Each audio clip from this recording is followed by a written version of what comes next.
Hello, juniors. Today we're talking about the rights revolution. So we're in the 1960s. We've wrapped up the consensus culture of the 1950s, and we're moving into the rights revolution. So I'm going to try to advance this slide. There we go. So this is the birth of the counterculture. You probably know them as hippies, but since so many young people have lost their faith in authority because people are against the Vietnam War, and we'll talk about why, but they don't trust the government anymore. They don't trust authority. So the youth is rebelling. And the way they're going to rebel is they're going to reject all the things that authority tells them is traditionally good. So they're going to reject the way they wear their hair, right? They're going to wear their hair long. They're going to reject current sexual traditions. They're going to reject normality by using drugs. And so Bob Dylan was a famous singer that the hippies really embraced. He had this lyric that said, "Your sons and daughters are beyond your command." And this is also the popularization of the drug LSD. There was a professor at Harvard who said it had mind expanding capabilities, and he would encourage people to tune in, turn on, and drop out. So this counterculture was against authority, rejected traditional norms, and so they would also reject them in the way that they form their communities. They would form this thing called these group living called communes, and everything was supposed to be shared. There was no private property, peace, love, right? Peace, love, and oh, what am I forgetting? But in these communes, there was a lot of drug use. And I remember asking my dad, I was like, "Dad, did you ever want to be a hippie?" He was like, "I did." And he was like, "I dressed like one and I listened to the music." But he said, looking at the communes, eventually the drugs got so bad that, you would see these very dirty looking people with babies running around and nobody was watching the babies because the adults were high. And so it kind of petered out. The commune system didn't work. They weren't taking care of themselves, and the drug use got so rampant that it kind of destroyed the ability to keep a productive of life going. So once again, hippies rejecting counterculture, right? They're rejecting traditional family structures, sexual norms, traditional ways of dressing. And I have a song for you to listen to, Jimi Hendrix. If you click in OneNote now where it says click here, watch beginning to 205, Jimi Hendrix, so you can hear some of the music and listen to the way he plays the Star Spangled Banner to show that he rejects the tradition of America. And here's Jimi Hendrix here on the guitar. Andy Warhol was a really popular painter and artist in the 1960s, and he gives us these famous, you've probably seen these pieces of art before, but think about what he's doing, right? Remember the 1950s and consensus culture, the emphasis was freedom was the ability to buy, and materialism and conformity really dominated the 1950s. So to mock that, right, he made consumerism the object of his art. Right, that housewives are told, "You're free, go buy your Campbell's soup, it'll be easy, it's already pre-made, you just heat it up." And he just repeated it over and over, kind of to mock that conformity. In the one of Marilyn Monroe, right, the mock the uniformity and conformity of the 1950s. Listen to this Bob Dylan song. It's called "The Times Are A-Changin'," and see if you can connect some of it to your chapter 25 vocab. In chapter 24 vocab, there's some stuff from the civil rights movement in it. So you can pause here, listen to the song, and then see if you can annotate the lyrics a bit. Okay, unpause, take a second and do this summary page. Answer these questions about the counterculture and Andy Warhol's music, and music as and number 4, but remember, music is another way to show rebellion. It was another way to reject traditional norms and talk about the change happening in society. So go ahead and pause, do your summary. Okay, we're back. So let's talk about some of the different movements. There was a big movement among Latinos, and rather than the civil rights, which focused on voting rights or political rights, the Latino rights revolution really focused on labor rights. They wanted to focus on being paid fairly, on the treatment of Latinos at work, and they wanted to embrace their past, like their Mexican heritage, but also their American future. And this is kind of the birth of Chicano culture, right? The celebration of being both American and Mexican at the same time. I'm sure you're very familiar with Cesar Chavez, right? He led the United Farm Workers in that famous grape strike that really brought attention to the plight of the migrant workers. And then the Brown Berets were also an organization that really wanted to focus on education, that Latinos were getting an equal education and a non-segregated education. They were also anti-war. They were very against the Vietnam War. The other thing, there's a difference though between like, so Chicanos is more like the identity celebrating both the American and the Mexican heritage. La Raza Unida is more about a focus on getting, and LULAC too, getting Latinos in political office to push for Latino rights. And so like, here's an example of when they wanted to bring attention to the fact that the city garbage services were not coming to poor Latino neighborhoods. So to bring attention to it, they organized a strike where they took all their trash and they dumped it on the city streets to raise awareness, like, don't treat us like second-class citizens. We deserve the same rights as our middle-class white neighbors. Pick up our trash too. Another movement, the Red Power movement, is the Native American movement. And the real focus of the Native American movement was more what they would call sovereignty, to be able to make decisions for themselves. For other natives want to make decisions for natives, not the president or the federal government telling the natives what to do. So Truman and Eisenhower had an Indian integration policy. That's what they called it. But that's what they were trying to get natives to live in cities, to move them off of reservations, because they thought it would be better for the native population. But really, it just disintegrated their culture with disastrous results. So the American Indian movement forms AIM, and they held some strikes, some really powerful protests. I don't know if you've heard of that jail, Alcatraz. They occupied, or as they say, which is true, they reoccupied, right? Because their people had been there first, to bring attention to that. They wanted to make decisions for themselves.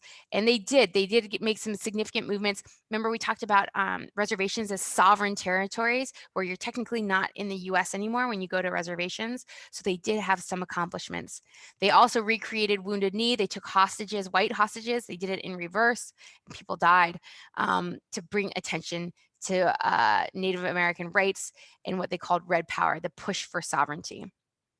So take a second, pause my video here, and talk about some of the Brown Power, Latino movement successes, and Red Power, the Native American successes. Answer 1 through 7. Okay, we're back. So let's talk about women. Remember, Alice Paul helped women get the right to vote right before the 1920s. In 1919, the 1920s, women are pushing for social rights, right? They want to behave like men do out in public. They want to drink and smoke. And now the 1960s, they're talking about sexual freedom, and they're talking about equality on the job. Those are the big foci. So what happened was, Betty Friedan, see that woman's name there on the slide? Betty Friedan wrote this famous book called The Feminine Mystique. And her claim was that these middle-class women sitting at home as housewives were a waste of talent and education, and the US was missing out. And also women were missing out on this chance to work and to realize their talents. And she made this bold statement in her book. She called it, staying at home and being a housewife, a comfortable concentration camp. And that got a lot of people's attention. And so you will see, this is where women are really pushed to be able to go. They, like, a lot of colleges had limits, quotas on how many women could enter at their college, to get rid of quotas for that. Classified ads were published by gender. There were male jobs and female jobs. I can bet you can guess which one were better paying and required more skill. They pushed to integrate so that any woman could apply for any job, not just a male job or a female job.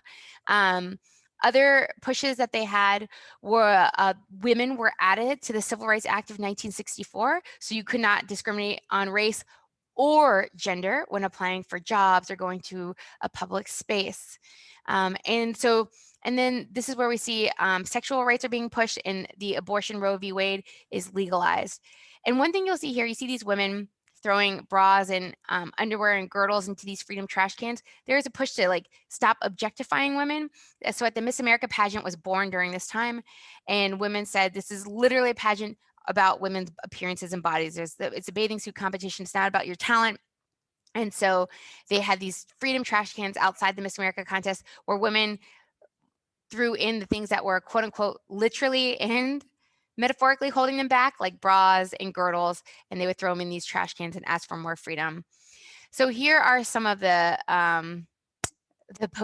posters from these protests. Housewives are unpaid slaves. Oppressed women don't cook dinner, starve a rat today.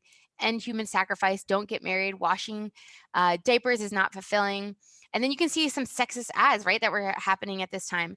About this car. If it were a lady, it would get its bottom pinched. And then a feminist wrote back, if this lady was a car, she'd run you down.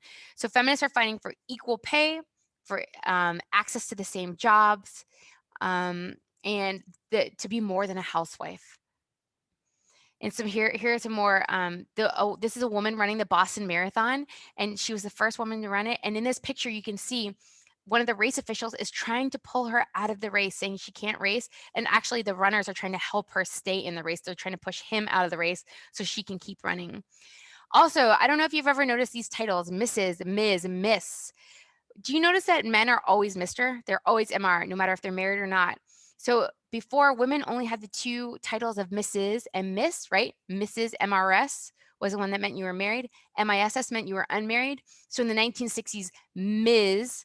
was formed. That's why most of your teachers go by like Ms. Flock Johnson, Ms. Byrne, Miss Martinez, because we, like men, we don't think we should have to announce whether we're married or not, right? The Mr. doesn't announce whether you're married or not. Why should a woman have to announce whether she's married or not?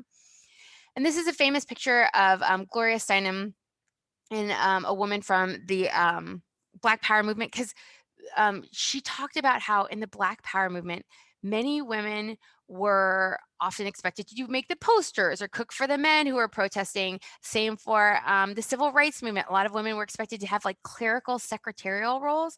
And so women of color were saying, we want to be leaders too. We don't just want to do the side kitchen work in our protests.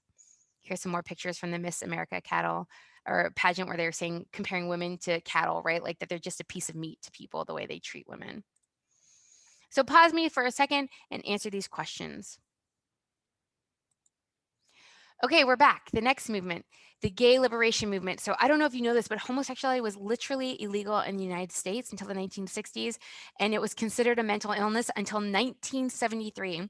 There's a book called the DSM, and it lists all the different mental illnesses and their symptoms and their treatments, and homosexuality was listed in there until 1973. And so there are these famous gay bars in the Stonewall district of New York City. And the police would do raids on these bars. And finally, when they went to raid the bar, rather than submitting to arrest, the gay men there rioted for 5 days. And then it brings out, so you know how the expression used to be like you're in the closet, right? You were not public about your identity because you had to be in the closet if you didn't want to get arrested, since homosexuality was a crime.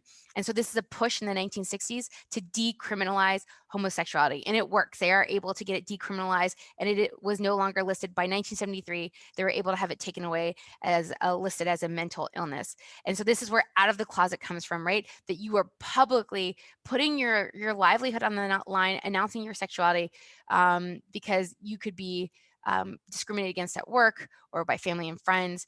And this is where the kind of the birth of gay pride parades, that you don't have to live in the closet anymore because it's no longer a crime, literally, to be gay.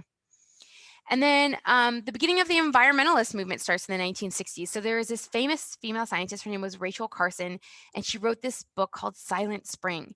And she talked about how all these things that we were using to keep our flowers beautiful and keep away the pests and to keep our lawns green were full of a chemical called DDT.